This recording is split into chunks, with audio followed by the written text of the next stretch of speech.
Yeah, I know. It's going to be much more difficult. That Skype, ever since Microsoft took over the Skype, I don't know. I must have 2 accounts. Oh, okay. It's all very mysterious. So, Yeah. don't know. I'm not friendly with No that. problem with those contacts that I had, but with new contacts, anyway, not important. WhatsApp is as good. Yeah. Oh. So my name's Rachelle.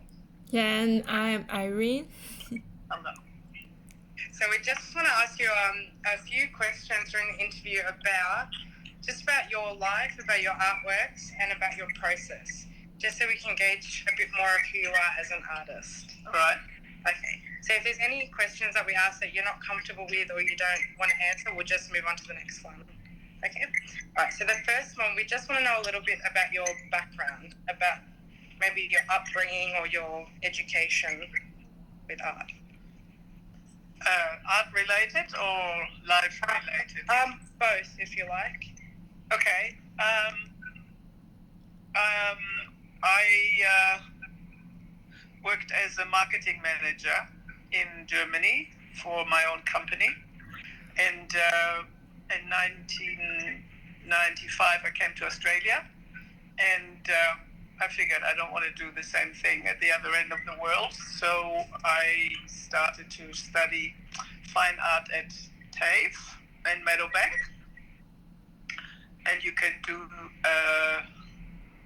advanced diploma there, which I did, and from there I went to Sydney College of the Arts and did a bachelor, and followed by what's the other thing called, an honors degree.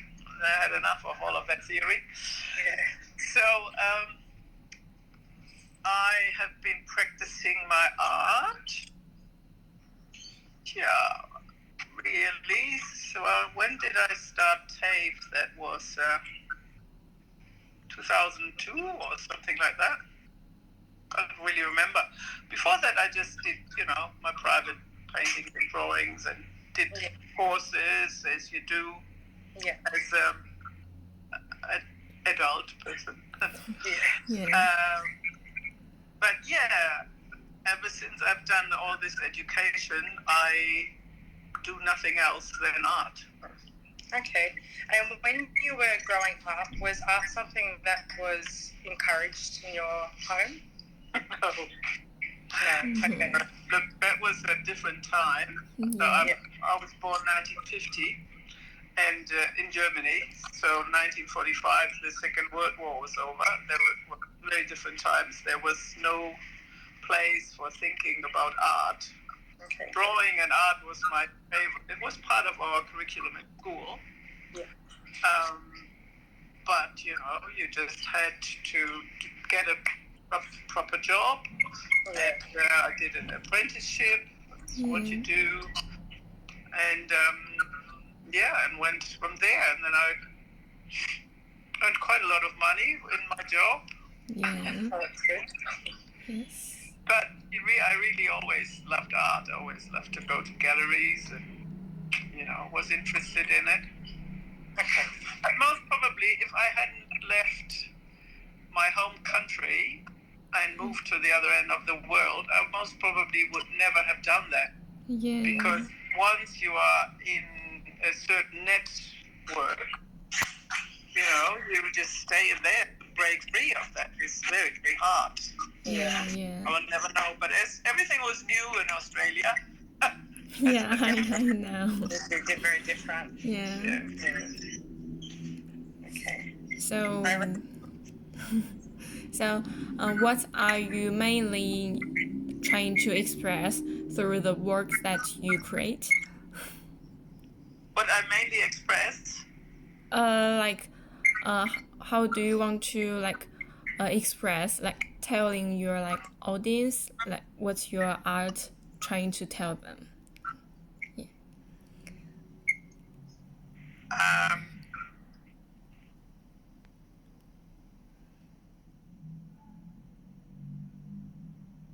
I do not have in my mind to express something particular while I'm making art. So I have a degree in painting and in sculpture.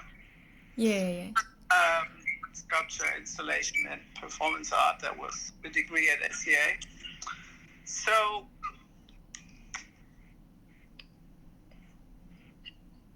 I never really even think about what I want to express. So I just do it. You just do what you like to do, right? I'm very driven by material. Yeah, that's great.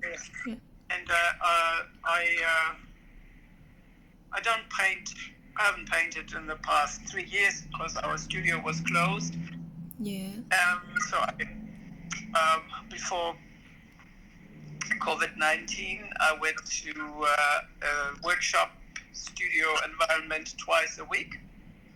Every Monday and Wednesday, I produce something three-dimensional. And at some stage, I decided to not buy any material for my art, and I'm a believer in that your hands do what you don't even know that you think it. Yeah. Yeah, that's true. I like that. You just, as long as you do it, as long as you take something into your hand, whatever it is, and you play with it, and you have an open mind. Yeah. Then something comes out. Whether it is good or bad is totally irrelevant. For me, anyway. Totally irrelevant. There are artists I know and like very much. They start with a certain idea. They have a concept. They I don't know. One of my colleagues there is into angels, so everything has to do with angels. So her idea is driven by this idea of angels, and whereas my latest project is maybe a good example. The woman that works beside me, called Mary, came one morning and she says, I tidied up my house and I found this furniture fabric which has been given to me by my mother. And for her, it was a leftover of something that she did when her mother's long gone. Mary herself is over 70. But she could never part from those pieces of fabric.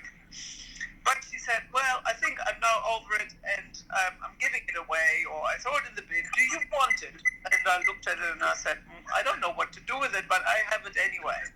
Yeah. And I had no idea. And just maybe, when was Candos? About 2 or 3 months ago,